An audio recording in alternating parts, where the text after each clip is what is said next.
Hello viewers, இன்னைக்கு நம்ம பார்க்க போறது Demon Slayer episode 53 part 1.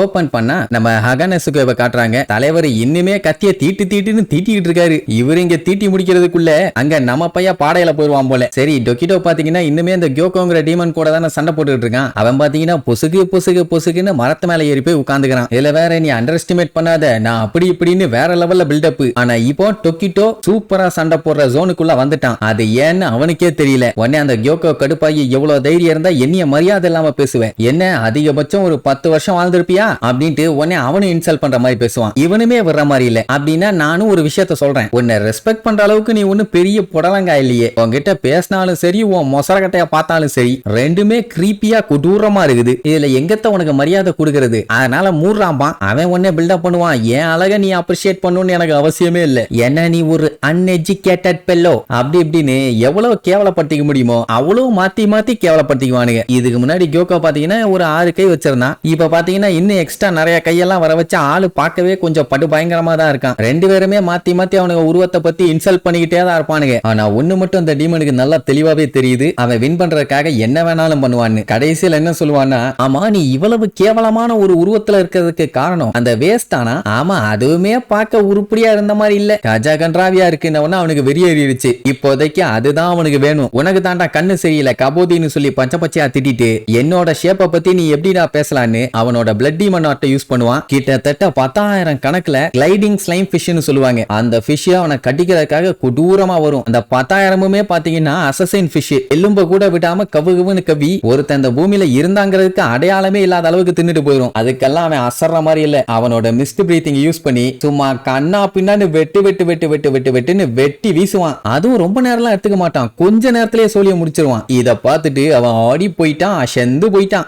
ஒரு 1000-2000 ஃபிஷ்ஷை இவ்வளவு வேகத்துல முடிச்சா பரவாயில்ல, 10,000மே காலி பண்ணிட்டானா பாருங்களேன். கியோகோக்கு இன்னொரு குழப்பம், இதுக்கு முன்னாடி நீடில யூஸ் பண்ணி அவனை அட்டாக் பண்ணியிருந்தா அந்த அட்டாக் பெர்ஃபெக்ட்டா ஒர்க் அவுட் ஆயிருச்சு. ஆனாலுமே அந்த பாய்சனோட எஃபெக்ட் என்னாச்சுன்னு ஒண்ணும் புரியல. சின்ன தடுமாற்றம் கூட இல்லாம சண்டை போடுறான். இன்னொரு காமெடி என்னன்னா, இப்ப அனுப்பி விட்டால ஒரு 10,000 ஃபிஷ், அதை இந்த மாதிரி கத்திய வச்செல்லாம் வெட்டுனா அது பாடியில இருந்து பாய்சனை டிஸ்போஸ் பண்ணும். அதை டிரான்ஸ்டெர்மல் பாய்சன் சொல்லுவாங்க. அந்த பாய்சன் பாடியில படக்கூடாது, பட்டுச்சுனாலே ஸ்கின் அப்சர்வ் பண்ணி அவன் மொத்தமா காலி. இந்த விஷயம் உனக்கு தெரியாதுல்ல, அது பட்டோனே நீ காலின்னு சொல்லிட்டு அப்படியே சந்தோஷத்துல பாத்துக்கிட்டு இருப்பான். அந்த ஃபிஷ்ஷோட பாடியில இருக்க பாய்சன் அவன் மேல பட வரும். அவன் மிஸ்ட் பிரீத்திங்ல தேர்ட் ஃபார்ம் யூஸ் பண்ணி மொத்தத்தையும் தள்ளி விட்டுருவான். ஒரு சின்ன சொட்டு கூட அவன் மேல படல. எப்படி இத பண்ணான்னு சொல்லி அது பிபி வந்த பன்னி குட்டி மாதிரி அந்த டீமன் கத்திக்கிட்டு இருக்கும் போதே மின்னல் வேகத்துல வந்து கழுத்திலேயே ஒரு போடு. அவ்வளவுதான், சோழிய முடிஞ்சுன்னு பார்த்தா அதான் இல்ல, அவன் ஸ்கின்னை மட்டும் விட்டுட்டு அதுல இருந்து எஸ்கேப் ஆயிட்டான். அதாவது இப்ப அவனோட வேஸ்ட்ல அவன் இல்ல, அடிச்சு புடிச்சு அங்க இருக்க மரத்துல ஏறிட்டான். அதுவும் இப்ப பாத்தீங்கன்னா பாம்பு மாதிரி இருக்கான். ஆக்சுவலா அது நீளமான ஃபிஷ் ஃபார்ம். ஆமா, என்னப்பா இப்படி பயந்து ஓடிட்டு இருக்கேன்னு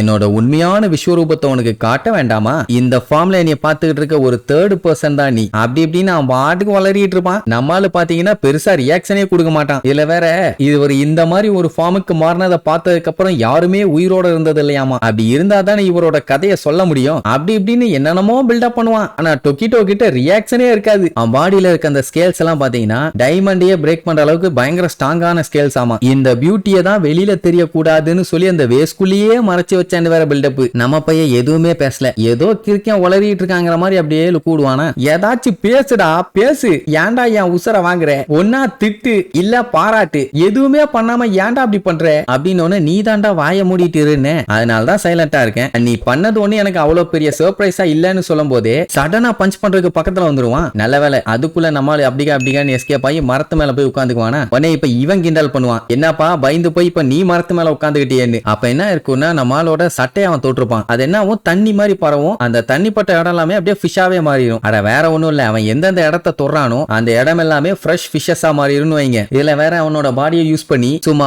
பறவை மாதிரி எங்க வேணாலும் ஃப்ரீயா மூவ் பண்ணலாம். என்னால என்ன வேணாலும் பண்ண முடியும் அப்படி இப்படின்ட்டு ஓவரா பில்டப் பண்ணுவானா. நம்மளால சைலண்டா இருந்தவனே, என்னப்பா பயந்துட்டியா? நான் இன்னும் சீரியஸே ஆகல, இப்பதான் என் அட்டாக்கே ஸ்டார்ட் பண்ணிருக்கேன், அதுக்கே இப்படி ஸ்டன் ஆயிட்டியே, இதுக்கப்புறம் தான் உனக்கு பெரிய ஆப்பே இருக்குங்கிற மாதிரி சொல்லுவான். அவன் உடனே கேவலமா சிரிச்சுக்கிட்டே, உன் அட்டாக்க நீ ஒழுங்கா ஒழுங்கா பண்ணலன்னா எவ்வளவு பெரிய அட்டாக்கா இருந்தாலும் அது வேஸ்டடா கண்ணா, புரியறதோ அப்படின்ட்டு போய் அப்படியே பிளாஷ்பேக்கை யோசிச்சு பார்ப்பான். அட அவங்க அண்ணன் செத்து போயிட்டான் பாத்தீங்களா, அப்படிங்கும் போது அவன் பாடியில இந்த புழுவெல்லாம் நெளியறதா அவன் பார்த்தானாமா. ஏன் இவன் கையிலயுமே புழு நெளிய ஆரம்பிச்சிருச்சு அப்படின்னா என்ன அர்த்தம், இவனுக்கு அடிபட்டு இப்படியே தான் ரொம்ப நாளா கிடக்குறாங்க, யாருமே வந்து பார்க்கல, இவனுமே சாக போறான்னு முடிவே பண்ணிட்டான். அப்படியே கண்ணை மூடுவான். அதுக்கப்புறம் எப்ப வந்தாங்கன்னு தெரியல, ஆனா ஒரு சத்தம் கேட்கும். கண்ணை திறந்து பார்த்தா ககையாவோட ஒய்ஃப் அவங்களுக்கு சர்வ் பண்ணுவாங்களே அவங்க எல்லாருமே அங்க வந்துட்டாங்க. ஒருத்தர் செத்துட்டாங்க, அது கன்ஃபார்ம், அதான் அவங்க அண்ணன். இவன் இன்னும் உயிரோட இருக்கான், சோ சாக விடக்கூடாது அப்படின்ட்டு பயங்கரமா ட்ரீட்மெண்ட் கொடுத்து எப்படியோ காப்பாத்திட்டாங்க. அட அடுத்தாச்சும் அவன் சும்மா இருக்கானான்னு பார்த்தா அதான் இல்ல, அவனோட பாடி ரெக்கவர் ஆகிறதுக்குள்ளேயே அவன் பாட்டுக்கு கண்ட மேனிக்கு பிராக்டிஸ் பண்ண ஆரம்பிச்சிட்டான். என்னன்னா பயலுக்கு நிறைய விஷயங்கள் மறந்து போச்சு, பட் இருந்தாலும் அவனுக்குள்ள இருக்க வெறி பாத்தீங்கன்னா கடைசி சாகர வரைக்கும் அவனை விட்டு போகாதுன்னு அவனுக்கு நல்லாவே தெரியும். அதனாலதான் பயங்கர வெறியோட ஒர்க் அவுட் பண்ணான். அப்படி அவன் ஹார்ட் ஒர்க் பண்ணி பாடி தாங்காம ரத்தமா வாமிட்லாம் பண்ணுவான்னா பாருங்களேன், எல்லாம் ட்ரைனிங்.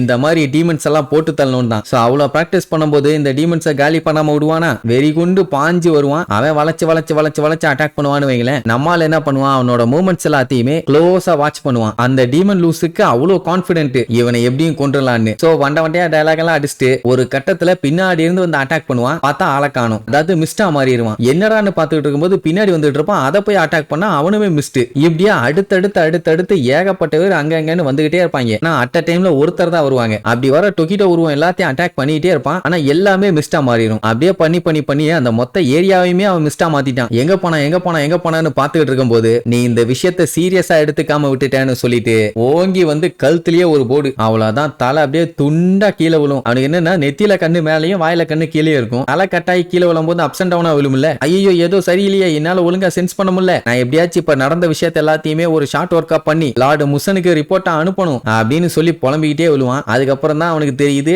அவன் தலையை இவன் துண்டா வெட்டிட்டான்னு. இது இம்பாசிபிள், ரிடிகுலஸ், அன்பிலீவபிள், அன்அக்செப்டபிள், இதுக்கு வாய்ப்பே இல்ல, நான் தோத்துட்டேனா, ஒரு சின்ன பையகிட்ட நான் தோத்துட்டேனா அப்படி இப்படின்னு புலம்பி தள்ளிக்கிட்டே இருப்பான். இதே நம்ம ஆளுல இருந்தா என்ன பண்ணுவாங்க, போய் ஒண்ணு இல்லன்னு தடவி கொடுப்பாங்க. ஆனா இவன் என்ன தெரியுமா பண்ணுவான், தயவு செஞ்சு இனிமேட்டு பிறந்து வராதம்மா, அவன் சும்மா இல்லாம நாசமா போனவனே, இந்த மாதிரி நடந்திருக்கவே கூடாது, நீ ரொம்பவும் கேவலமானவன், சொல்ல போனா ஒரு ஹியூமன், அதுவே போதுமே, எவ்வளவு தைரியம் தான் நீ ஏன் தலை மேல கைய வைப்ப, என்னோட லைஃப் ஒர்த் தெரியுமா 100 பேரு, ஆனா நீ வெறும் ஒரே ஒருத்தன், நீ வீக் ஆனவன், சீக்கிரத்துல வயசாகி செத்து போயிருவடா, நான் அப்படியெல்லாம் சாக மாட்டேன் அப்படின்னு கேப் விடாம அவன் பாட்டுக்கு பேசிக்கிட்டே இருப்பான். அட இந்த டைம்ல இருந்தா மத்தவங்க என்ன பண்ணுவாங்க, நான் முன்னாடியே சொன்ன மாதிரி ஒண்ணு இல்லன்னு தடவி கொடுத்து மெயினா டேஞ்சரோ லைஃப்னா அப்படித்தான், நீ வாழ்ந்தது இப்படித்தான் அப்படின்னு அட்வைஸ் எல்லாம் பண்ணி கரைஞ்சு போற வரைக்கும் கூடவே இருந்து அட்வைஸ் பண்ணி அனுப்பி வைப்பான். ஆனா டொக்கிட்டோ தான் மாசு. இனி இதுக்கப்புறம் அவன் வாயே பேச முடியாத அளவுக்கு சின்ன பீஸா வெட்டி வீசிடுவான். போடா போய் தொலை, ஏசியே உசுர வாங்குறான், அப்படியே நடந்தே நரகத்துக்கு போயிரு கொய்யால அப்படின்ட்டு கேஷுவலா காலி பண்ணிட்டான்.